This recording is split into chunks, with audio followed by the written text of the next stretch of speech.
Dear students, మీరు చూస్తున్నారు Venu teachers educational academy YouTube channel. మనం ఈరోజు ఈ యొక్క మ్యాథమెటిక్స్ పెడగాజీ ప్రీవియస్ క్వశ్చన్స్ని చర్చిస్తున్నాం.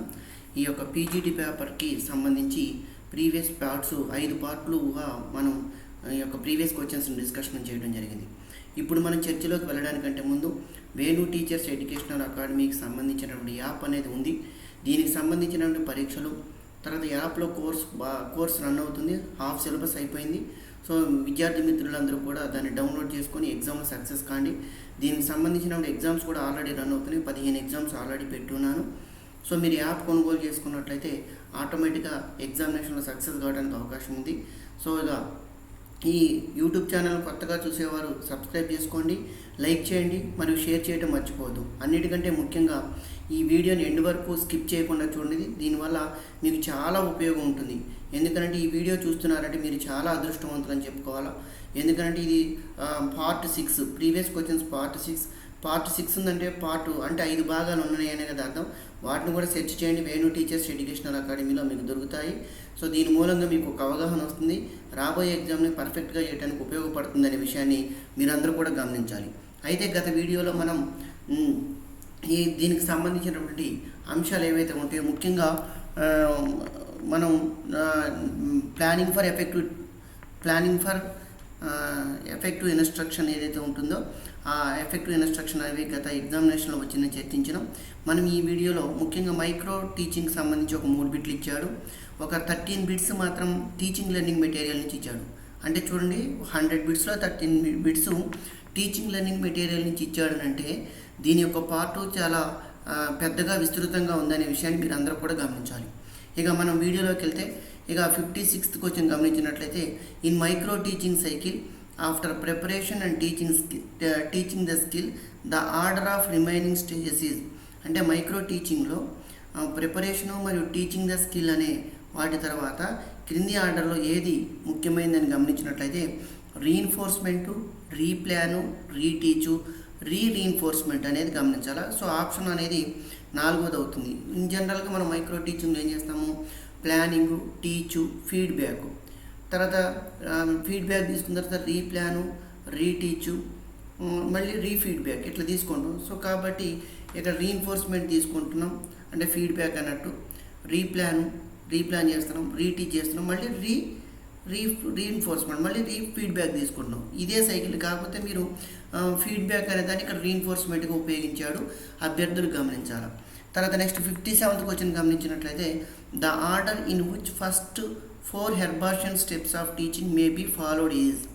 అంటే హెర్బార్షియన్ స్టెప్స్ ఏవైతే ఉంటాయో ఈ హెర్బార్షియన్ స్టెప్స్, అసలు మీకు హెర్బార్షియన్ స్టెప్స్ యొక్క ఆర్డర్ తెలియాలి. హెర్బార్షియన్ టోటల్గా 6 స్టెప్స్ ఇచ్చాడండి లెసన్ ప్లాన్లో. What are they? Preparation, presentation, association, generalisation, application, recapitulation. ఇది ఆర్డర్. సో అందులో preparation, presentation, association, generalisation first option ఉంది కాబట్టి 57th ఫస్ట్ ఆప్షన్ అవుతుందనే విషయాన్ని గమనించాలి. ఇక తర్వాత 58th క్వశ్చన్ గమనించినట్లయితే, a teacher wanted to teach trigonometric ratios such as sine theta, cos theta and tan theta to 10th class students. The previous knowledge to be tested should comprise questions on. అంటే ఒక ఉపాధ్యాయుడు ట్రిగ్నామెట్రీలో sine theta, cos theta, tan theta అనే వాటిని 10th class స్టూడెంట్స్కి బోధించడం సిద్ధంగా ఉన్నాడు. అప్పుడు ఆ టాపిక్లో ఎటువంటి ప్రీవియస్ క్వశ్చన్ అడుగుతాడు, క్రింది వాళ్ళు ఏ ప్రీవియస్ క్వశ్చన్ అడుగుతాడు అని అడుగుతున్నాడు. Centesimal and sexagesimal measures, ratio, right triangle, Pythagoras theorem and division, concept of circle and circular measures, methods of conversion from one method to the other. అంటే methods of conversion from one method to other అంటే ఒక ప్రమాణాన్ని ఇంకొక ప్రమాణాలకు మార్చడం కాదు. Concept of circle and circular measures అంటే circle, దాని యొక్క భావన, దాని యొక్క కొలతల గురించి ఇది కూడా కాదు. Ratio, right angle, Pythagoras theorem ఇది కూడా కాదు. కాబట్టి ఏమవుతుంది, సెంటిమల్ అండ్ సెగ్జాగెసిమల్ మెజర్స్ అనేది దాని మీద ప్రీవియస్ క్వశ్చన్స్ అడగడానికి అవకాశం ఉంది. కాబట్టి 58 అనేది 1వ ఆన్సర్గా మీరు గమనించాలి. ఇక నెక్స్ట్ ఇప్పుడు మనకి ఈ 3 క్వశ్చన్లు మనకి మైక్రో టీచింగ్ నుంచి అడిగాడు. ఇప్పుడు ఇక 59th నుంచి మనము ఏం చూస్తామంటే టీచింగ్ లెర్నింగ్ మెటీరియల్ ఏదైతే ఉంటుందో దానికి సంబంధించి మనం గమనించాలి. ఓకేనా. Learning resources and teaching learning material ఏదైతే ఉందో దాని గురించి మనం మాట్లాడుతున్నాం. In the cone of learning experiences అంటే Edgar Dale cone of experience ఉందండి. ఇతను 11 రకాల అంటే టీచింగ్ లెర్నింగ్ మెటీరియల్ని 11 టైప్స్గా విడగొట్టాడు. ఏమిటి? Direct perceptual experiences, contributed experiences, dramatized experiences, తర్వాత నెక్స్ట్ కాంట్రిబ్యూడ్ ఎక్స్పీరియన్సెస్, డ్రమటైజేషన్, తర్వాత డెమాన్స్ట్రేషన్స్, నెక్స్ట్ ఫీల్డ్ ట్రిప్స్, తర్వాత ఎగ్జిబిట్స్, టెలివిజన్, తర్వాత next motion picture, stable picture, radio recorders, and తర్వాత next symbols, next verbal symbols అని మనం 11 రకాలుగా చూస్తాం. ఇందులో ప్రధానంగా గమనించినట్లయితే కోన్ ఆఫ్ ఎక్స్పీరియన్సెస్లో బాటంలో ఏముంటుందంటే డైరెక్ట్ పర్సెప్చువల్ ఎక్స్పీరియన్సెస్ ఉంటుంది. టాప్ అంటే వర్టిక్స్లో ఏముంటుందంటే వర్టిక్స్ ఆఫ్ ది కోన్లో ఏముంటుందంటే అబ్స్ట్రాక్ట్ కాన్సెప్ట్స్ ఉంటాయి, వెర్బల్ సింబల్స్ ఉంటుంది. సో కాబట్టి ఇక్కడ వాడు ఏమడిగాడు? In the cone of learning experiences the vertex of the cone is occupied by verbal symbols while the bottom అంటే డైరెక్ట్ అండ్ పర్సెప్చువల్ ఎక్స్పీరియన్సెస్ అనేది ఇక్కడ ఆన్సర్ అవుతుందనే విషయాన్ని గమనించాలి. ఇక 60th క్వశ్చన్ గమనించినట్లయితే బిలో ఆర్ 2 కాలమ్స్ అంటే 2 కాలమ్స్ ఉన్నాయి. ఇది మ్యాచ్ ద ఫాలోయింగ్ క్వశ్చన్ అండి. ఇక్కడ కాలం 1లో ఏమి ఇచ్చాడనంటే టీచింగ్ స్టెప్ ఇచ్చాడు. కాలం 2లో ఏమి ఇచ్చాడంటే ఎడ్యుకేషన్ కాలేజెస్ అండ్ ఇన్స్టిట్యూషన్స్ గురించి వాటికి సంబంధించినటువంటి టీచింగ్ స్టెప్స్ ఏవైతే ఉంటే వాటన్నింటి గురించి కూడా ఇవ్వడం జరిగింది. సో సెకండ్ కాలమ్స్లో ఏమి ఇచ్చాడంటే teachers do at these steps అంటే ఈ స్టెప్స్కి సంబంధించి ఏమేమి చేస్తున్నాడు అని మనకి లెసన్ ప్లాన్ రాసేటప్పుడు ఏం చేస్తాం అనే గురించి ఇవ్వడం జరిగింది. దాన్ని మనం ప్రధానంగా గమనించాలి. ప్రిపరేషన్ ఫర్ ది టీచింగ్, ప్రిపరేషన్లో ఏముంటుంది? మనం టెస్ట్ ఆఫ్ ప్రీవియస్ నాలెడ్జ్ క్వశ్చన్ని మనం టెస్ట్ చేస్తాం. అంటే testing the required previous knowledge question అనేది ఇక్కడ ఏ అనేది 4కి సంబంధించింది. ప్రజెంటేషన్ అనేది గమనించినట్లయితే providing new and unfamiliar experiences అంటే మనం పాఠం చెప్పేటప్పుడు ఏం చెప్తాం? న్యూ సిచ్యువేషన్స్ని అన్ఫెమిలియర్ ఎక్స్పీరియన్సెస్ని ప్రొవైడ్ చేస్తాం. కాబట్టి ప్రజెంటేషన్కి providing new and unfamiliar experiences అవుతుంది. రీక్యాప్చులేషన్ ఏం చేస్తున్నాం? ఆల్రెడీ నేర్చుకున్న అంశాలు మనం రివ్యూ చేస్తాం. అంటే రివ్యూ ఆఫ్ లెర్నెడ్ మెటీరియల్, ఇది రీక్యాప్చులేషన్ అనేది రివ్యూ ఆఫ్ లెర్నెడ్ మెటీరియల్ అవుతుంది. అసైన్మెంట్స్ అంటే రీఇన్ఫోర్స్మెంట్ ఆఫ్ లెర్నింగ్ అవుతుంది. సో కాబట్టి ప్రిపరేషన్ ఆఫ్ టీచింగ్ అంటే testing the required previous knowledge అంటే A4. ప్రజెంటేషన్ అంటే providing the new unfamiliar experiences అంటే B3. రీక్యాప్చులేషన్ అంటే రివ్యూ ఆఫ్ లెర్నెడ్ మెటీరియల్ అంటే C1. అసైన్మెంట్స్ అంటే రీఇన్ఫోర్స్మెంట్ ఆఫ్ లెర్నింగ్ కాబట్టి D2. So A4, B3, C1, D2 కాబట్టి answer 4 అవుతుందనే విషయాన్ని గమనించాలి. The best resource to teach the concept of geometrical shapes is అంటే జామెట్రికల్ షేప్స్ని మనం ప్రజెంట్ చేయాలంటే బోధించాలంటే మరి మంచి వనరు ఏంటి అని అడుగుతున్నాడు. డ్రాయింగ్ ద డిఫరెంట్ షేప్స్ ఇది కాదండి. Taking the students to a field trip and making them observe the shapes ఇది కరెక్ట్ అండి. Taking the students to a field trip and making them observe the shapes. For example ఫీల్డ్స్కి తీసుకెళ్ళామనుకోండి, పొలాల దగ్గరికి వెళ్తే ఏమవుతుంది?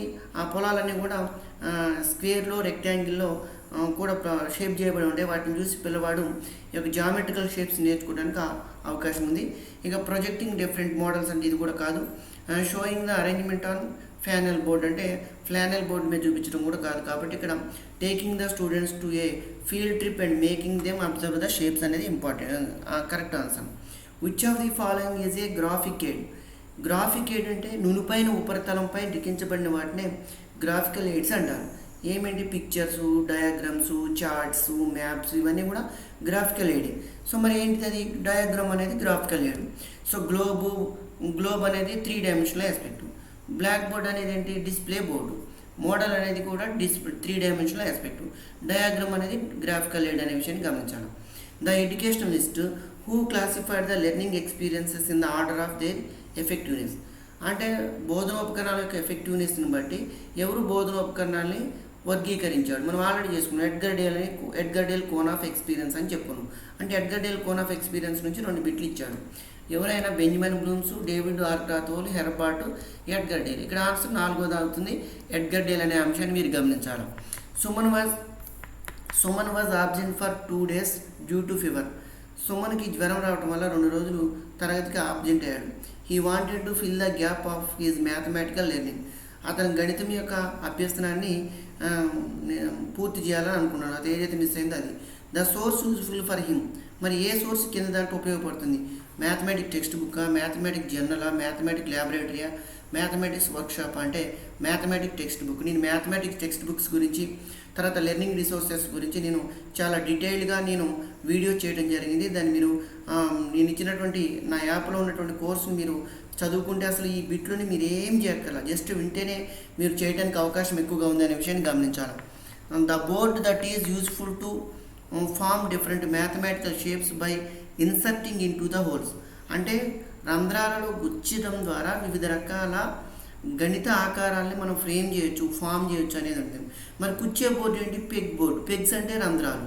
సో బ్లాక్ బోర్డ్ మీద గుచ్చం, ఫ్లానెల్ board మీద గుచ్చం, పేపర్ని అతికిస్తాం, కుచ్చుతాం, పేపర్ని అతికిస్తాం, బులెటిన్ బోర్డులో రాస్తాం విషయాన్ని. సో కాబట్టి పెగ్ బోర్డు అనేది, పెగ్స్ అంటే రంధ్రాలు. పెగ్ బోర్డు గుచ్చి మనం ఏదైనా ఒక మ్యాథమెటికల్ షేప్ని మనం ప్రజెంట్ చేస్తాం కాబట్టి పెగ్ బోర్డ్. పెగ్ బోర్డ్ గురించి కూడా నేను వివరించడం జరిగింది. ఇక్కడ ఇచ్చినటువంటి బ్లాక్ బోర్డ్ గురించి, పెగ్ బోర్డ్ గురించి, ఫ్లానెల్ బోర్డు గురించి, బులెటిన్ బోర్డు గురించి, వీటన్నిటి గురించి కూడా నేను టీచింగ్ లెర్నింగ్ మెటీరియల్ ఎక్స్ప్లెయిన్ చేసిన, మీరు వీడియోలు చూడండి. Which one among the following is not an ICT based online resource of teaching? నేను ఐసీటీ ఇన్ మ్యాథమెటిక్స్ టాపిక్లో చాలా క్లియర్గా చెప్పిన. ఈ క్రింది వాటిలో ఏది ICT based mathematics learning material resource కాదు అని అంటున్నాను. డిజిటల్ గేమ్స్ అనేది ఐసీటీ బేస్డే, ఇంటరాక్టివ్ వైట్ బోర్డ్ అనేది కూడా ఐసీటీ బేస్డే, డిజిటల్ లైబ్రరీ కూడా ఐసీటీ బేస్డే. బట్ చార్ట్స్ అనేవి ఐసీటీ బేస్డ్ కాదు, ఉపాధ్యాయుడు తయారు చేసేవి చార్ట్స్ కాబట్టి చార్ట్స్ అనే వాటిని మీరు గమనించాలి. నెక్స్ట్ 67 గమనించినట్లయితే which among the following is not an instrument in mathematics kit? అంటే గణిత బోధనా పేటికలో క్రింది వాటిలో ఏది పరికరం కాదు? ఇది ఇన్ జనరల్గా మ్యాథమెటిక్స్ కిట్ అనేది 1986 న్యూ ఎడ్యుకేషన్ పాలసీలో భాగంగా మ్యాథమెటిక్స్ కిట్ని ప్రైమరీ స్కూల్స్కి అందించారు. దీంట్లో 7 ఆపరేటర్స్ ఉంటాయి, 7 పరికరాలు ఉంటాయి. ఏంటి 7 పరికరాలు? అబాకస్ ఉంటుంది, తర్వాత డామినో కార్డ్స్ ఉంటాయి, తర్వాత నెక్స్ట్ సాలిడ్ రాడ్స్ ఉంటాయి, తర్వాత క్యూసినర్ స్ట్రిప్స్ ఉంటాయి, నేపియర్ టేబుల్స్ ఉంటాయి, తర్వాత నెక్స్ట్ 6th వన్ వచ్చేసి ఫ్రాక్షనల్ ఫ్రేమ్ ఉంటుంది, తర్వాత next 7th one geometrical shapes ఉంటాయి. ఈ 7 రకాల పరికరాలు ఉంటాయి. మరి ఏముండదు? ఇప్పుడు మనం 7 పరికరాలు చెప్పుకున్నాం. Which among the following is not instrument in mathematics? Flash cards ఉండవు, అబాకస్ ఉంటుంది, నేపియర్ టేబుల్స్ ఉంటాయి, డామినో కార్డ్స్ ఉంటాయి. కాబట్టి ఫ్లాష్ కార్డ్స్ అనేది ఉండదు కాబట్టి ఇది ఆన్సర్ అవుతుంది. కాబట్టి నేపియర్ టేబుల్స్ని ఉపయోగించి మనం ఏం చేస్తాం? మనం మల్టిప్లికేషన్ చేస్తాం, డివిజన్ చేస్తాం.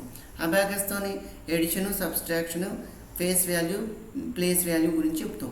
డామినో కార్డ్స్ 55 ఉంటాయి. వీటి నుంచి కూడా పొడవు, వెడల్పు, లెంత్, విడ్త్, తర్వాత ఏరియా, సర్కంఫరెన్సెస్, ఇవన్నీ గురించి కూడా డామినో కార్డ్స్ ఉపయోగించి బోధిస్తాం. The responsibility of preparing the school text books at the state level will be held by? అంటే రాష్ట్ర స్థాయిలో పాఠ్య పుస్తకాలు ఎవరు తయారు చేస్తారు?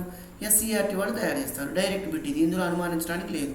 ఎస్సీఆర్టీయా, ఎన్సీఆర్టీ, ఎన్సీటీయా, ఎస్ఎస్సీనా అని అడిగాడు. ఎస్సీఆర్టీ వాళ్ళు తయారు చేస్తారు. సో రాష్ట్ర స్థాయిలో పాఠ్య పుస్తకాలను తయారు చేయడం, తర్వాత పాఠ్య ప్రణాళిక మీద పరిశోధన చేయడం, ఇది ఎస్సీఆర్టీ వాళ్ళ యొక్క విధి. సో ఒకటి ఎస్సీఆర్టీ వాళ్ళు పాఠ్య పుస్తకాలను తయారు చేస్తారనే విషయాన్ని గమనించాలి. ఇక 69th బిట్ గమనించినట్లయితే the source of mathematics that is most useful to update the practical knowledge of students? అంటే మ్యాథమెటిక్స్ ఈ క్రింది వారిలో ఏ వనరు మ్యాథమెటిక్స్ యొక్క జ్ఞానాన్ని ప్రాక్టికల్ జ్ఞానంగా మార్చే సాధనం ఏంటి? మ్యాథమెటిక్స్ లైబ్రరీయా, మ్యాథమెటిక్స్ క్లాస్ రూమా, మ్యాథమెటిక్స్ ల్యాబొరేటరీయా, జనరల్ లైబ్రరీయా? అంటే మ్యాథమెటిక్స్ ల్యాబొరేటరీ. మ్యాథమెటిక్స్ ల్యాబొరేటరీలో ఏం చేస్తాం? ప్రయోగాలు చేస్తాం. ఇక్కడ మ్యాథమెటిక్స్ నాలెడ్జ్ని ఏం చేస్తాం? ప్రాక్టికల్ నాలెడ్జ్గా మారుస్తాం. కాబట్టి మ్యాథమెటిక్స్ లైబ్రరీ అనేది ఇక్కడ మ్యాథమెటిక్స్ నాలెడ్జ్ని ప్రాక్టికల్ నాలెడ్జ్గా మారుస్తుంది. తర్వాత నెక్స్ట్ 70 క్వశ్చన్ గమనించినట్లయితే the geometrical instrument in geometry box useful for measuring the angle is? అంటే కోణాన్ని కొలిచే జామెట్రీ బాక్స్లోని పరికరం ఏంటి అని అడుగుతాడు. కోణమాన్ని, దీన్ని ఇంగ్లీష్లో ఏమంటారు? పోట్రాక్టర్ అంటారు. సో కాబట్టి protractor is answer. Scale, protractor, set squares, divider, వీటిని చదివే పని లేదు, మీరు రెగ్యులర్గా ఉపయోగించినవి. ఆ జామెట్రీ బాక్స్లో ఉపయోగించినటువంటి ఆ పరికరాల పేర్లు మీరు తెలుసుకోవాలి. తెలుసుకుంటే ఆటోమేటిక్గా మీరు ఎగ్జామినేషన్లో ఒక బిట్ పెట్టగలుగుతారు. సో అటు కోణాన్ని గురించి అయితే పోట్రాక్టర్ అని గమనించాలి. Operation blackboard scheme was suggested to be introduced in schools by? Operation blackboard పథకాన్ని స్కూల్స్లో ఈ క్రింది వాళ్ళు ఎవరు ప్రవేశపెట్టారు? మనం ఇప్పుడే చెప్పుకున్నాం. 1986 న్యూ ఎడ్యుకేషన్ పాలసీ అని చెప్పుకున్నాం. 1986 policy on national policy on education అంటే ఎన్పిఈ. ఇక డైరెక్ట్గానే ఇచ్చాడు ఎన్పిఈ. ఇందాక మాట్లాడుకుంది ఆపరేషన్ బ్లాక్ బోర్డ్ అనేది ఎన్పిఈ 1986 వాళ్ళు ఇంట్రడ్యూస్ చేయడం జరిగింది. ఎన్సిటీ కాదు, ఏఎస్టీ కాదు, ఎన్సిఆర్టీ కూడా కాదు. తర్వాత 72ని గమనించినట్లయితే the teaching aid that is mostly used for the teaching of mathematics at the secondary stage. ఈ క్రింది వాళ్ళలో ఏ బోధనోపకరణము గణితానికి సంబంధించి సెకండరీ లెవెల్లో బోధించడానికి ఉపయోగకరంగా ఉంటుంది? ఫ్లాష్ కార్డ్స్లా, చార్ట్సా, ఫ్లానెల్ కటింగ్సా, పోస్టర్సా? ఎక్కువగా మనం చార్ట్స్ని ఉపయోగిస్తాం గణితంలో సెకండరీ లెవెల్లో, కాబట్టి చార్ట్స్ అనేది చాలా ఇంపార్టెంట్. సో కాబట్టి ఇవి చార్ట్స్ అనేది మనం సెకండరీ లెవెల్లో ఉపయోగిస్తాం. చార్ట్స్ అనేది గ్రాఫికల్ ఎయిడ్ కింద కూడా వస్తుంది. సో ఈ విధంగా మనకి 13 బిట్లు అనేవి టీచింగ్ లెర్నింగ్ మెటీరియల్ నుంచి, 3 బిట్లు అనేవి మైక్రో టీచింగ్ నుంచి ఇవ్వడం జరిగింది అనే విషయాన్ని విద్యార్థులు గమనించాలి. ఓకేనా? సో మీరు ఎండ్ వరకు ఎవరైతే చూసారో వాళ్ళందరికీ కూడా ధన్యవాదాలు. Venu teachers educational academy app నేను కింద డిస్క్రిప్షన్లో ఇస్తున్నా, దాన్ని డౌన్లోడ్ చేసుకోండి. ఇప్పటికీ ఎవరైనా యాప్ తీసుకోకపోతే తీసుకోండి. ఎందుకంటే నేను మీ జాగ్రత్త కోసం చెప్తున్నా, మీ మేలు కోసం చెప్తున్నా. రెండో అంశం ఏంటంటే వేణు సార్ అనేవాడు మ్యాథమెటిక్స్ పెడగాజీలో మీకోసం ఎక్కువ మార్కులు తెప్పించడానికి ఉన్నాడు అనే విషయాన్ని మీరు గమనిస్తే, మీ కన్సర్న్ దృష్ట్యా మీరు ఎగ్జామినేషన్ మిమ్మల్ని సక్సెస్ చేయించడానికి గమనిస్తే మీరు ఈ కోర్సు తీసుకుంటారని ఆశిస్తున్నా. Thank you, one and all.